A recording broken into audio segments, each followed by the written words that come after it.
Hallo, ek is Riandi Gray en ek is die nuwe aanbieder van Boersoeke Vrou seisoen 17. Ons is hoeka nou opstel hier by Doolhof Wine Estate, besig om 'n episode van Boersoeke Vrou te skiet.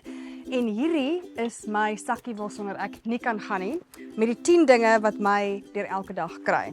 Eerste is hand sanitizer. Kan nie sonder hand sanitizer nie. Ek is bietjie van 'n wille een en ek hou daarvan om my hande vuil te maak, so mense sê hande moet skoonmaak, dis skoonwees as ek dit het. Dan my Willem Botha Beauty SPF, kan nie sonder dit nie, always reapply. Dan my parfuum, soos julle kan sien word hy baie gebruik. Ek kan nie sonder my parfuum nie, om lekker te ruik is nogal vir my 'n groot ding. Pleisters, want ek is besonder clumsy en daar's altyd iets wat gebreek of gebloei is. Dan 'n ou tandeflossie, want ek hou van eet. Dan my Motherkind lipgloss.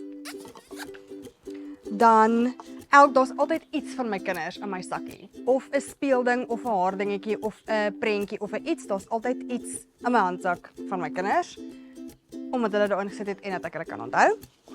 En dan oorfone om die mal mense op stel uit te sny. En dan handeroom.